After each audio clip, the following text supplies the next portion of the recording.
श्री श्री सद्गुरु गजानन माऊली माझे सद्गुरु श्री गजानन महाराज. अध्याय 58. श्री पृथ्वीच्या गर्भात. तुम्ही शिवशंकराला पाहिले, जो कैलास पर्वतावर राहतो. तुम्ही त्याच्यापर्यंत सगुण अवस्थेत पोहोचू शकता. तुमच्याने चालवणे होईल का तर शक्य नाही, अशक्य नाही, पण सहजासहजी शक्य पण नाही. म्हणून आपल्या सोयीसाठी शिव प्रगटले शेगावी. शिवशंकर शेगावात आहे, समाधीत आहे. त्याचे दर्शन आपल्याकरिता सर्व सौख्य आहे. श्रींच्या समाधीचे दर्शन घेणे म्हणजे शिवाचे दर्शन घेणे होय. समाधीचे दर्शनाने सर्व सुख प्राप्त होते, कारण ते शक्तीचे केंद्र आहे. श्रींची समाधी म्हणजे सगुण व निर्गुण दोन्ही रूपाचे एकाच वेळी दर्शन घेणे होय. दोन्ही रूप एकाच ठिकाणी पाहावायचे म्हणजे शेगावी. श्रींनी ध्यान लावले आहे शेगावात. श्री शिव बनले आहे शेगावात. श्रींचा कैलास पर्वत झाला आहे शेगाव.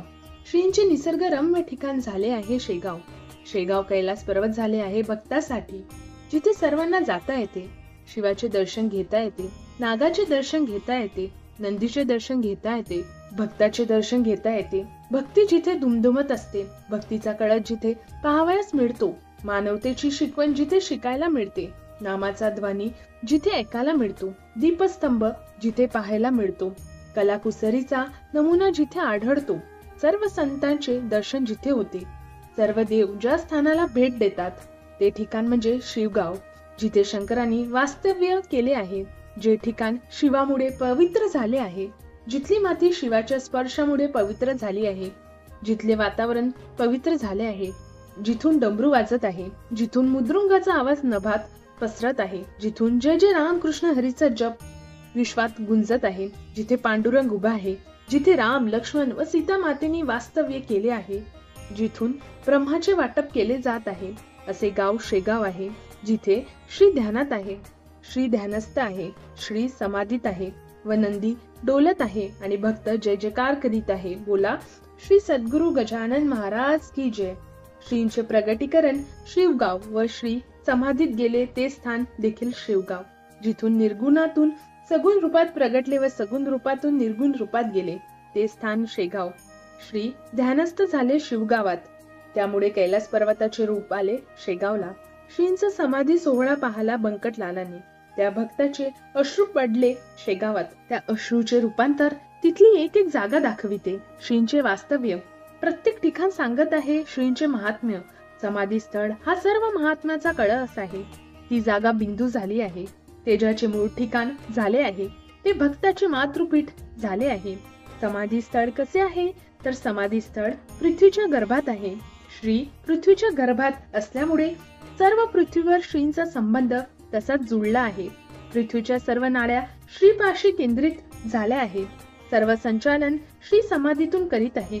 निर्गुण रूपात श्री तिथेच आहे व सगुण रूपातही श्री तिथूनच दर्शन देत आहे व भक्तासाठी बाहेर निघत आहे. रामचंद्र पाटलास गोसावी रूपात श्रींनी दर्शन दिले, तसेच अनेक भक्तांना श्रींनी दर्शन दिले. पृथ्वीच्या गर्भात श्री असल्यामुळे श्री पृथ्वी तलावर कुठेही केव्हाही कोणत्याही रूपात भेटू शकते. श्रींचे समाधी स्थान संपूर्ण पृथ्वी झालेली आहे. श्री ध्यानस्थ झाले पृथ्वीत. श्रींनी समाधी घेतली पृथ्वीत. पृथ्वीशी त्यांनी नाते जोडून ठेवले फक्त भक्तासाठी, भक्ताच्या सेवेसाठी, भक्ताच्या कल्याणासाठी. श्रीला आपण माऊली म्हणतो. धरतीला देखील आपण आई म्हणतो, जी सर्व काही आपल्याला देत असते. श्रींच्या छत्रछायेखाली बोला श्री गजानन महाराज की जय. श्रींच्या समाधीचे दर्शन घ्यायचे म्हटले की भुयारात जावे लागते. प्रथम भव्य दिव्य चांदीचे गेट लागते, ज्या गेटवर सुंदर नक्षीकाम केले आहे व वर श्री गणेश विराजमान झाले आहे. दरवाजावर श्री शिवाची प्रतिमा काढलेली आहे.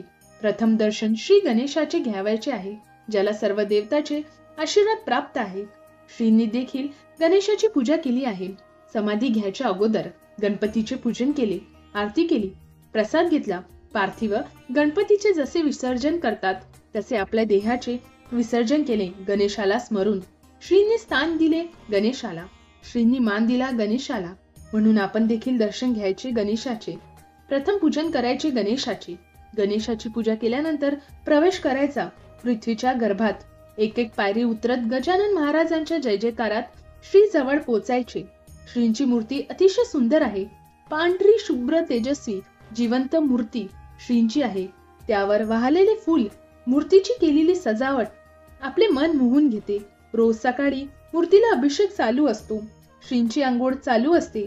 त्या वेळेलाही श्री उठून दिसतात. श्री मोहक मुद्रेने आपल्याकडे बघत असतात. श्रींची दिव्य दृष्टी आपल्यावर पडली असते आणि आपण नतमस्तक झालो असतो. श्रींची मूर्ती डोळ्याद्वारे हृदयात साठवीत असतो. श्रींनी दिलेला आशीर्वाद स्वीकारित असतो. श्रींचे प्रेम आपल्याला प्रसाद देत असतात, तीर्थ देत असतात. आपण ते प्राशन करीत असतो. श्रींच्या स्थानी मूळ केंद्रापाशी आपण उभे असतो, म्हणून तीव्रताही जास्त असते. श्रींच्या प्रभावात आपण भारावून गेलो असतो आणि त्या भारावलेल्या अवस्थेतच गर्भगृहातून श्रींचे दर्शन घेऊन बाहेर निघत असतो. बाहेर निघाल्यावरही आपण मंदिराभोवती प्रदक्षिणा निमित्ताने घुटमळत असतो, प्रदक्षिणा घालीत असतो. श्रींच्या जवळ राहण्याकरिता, श्रींची उब घेण्याकरिता, श्रींची कृपा मिळविण्याकरिता. आणि श्री कृपा करीत असते. बोला श्री गजानन महाराज की जय. सद्गुरूला प्रदक्षिणा मारित असतानाच समाधीच्या बाह्य भागाचे दर्शन होते. बाह्य भाग मंदिराचा अतिशय देखणा आहे. अतिशय सुंदर नक्षीकाम केले आहे. मंदिरावरचा कळस पाहण्यासारखा आहे. सूर्यनारायणाची किरणे मंदिरात व मंदिरातील किरणे सूर्यनारायणवर पडित असतात. दोन्ही किरणे एकमेकांचे स्वागत करीत असतात.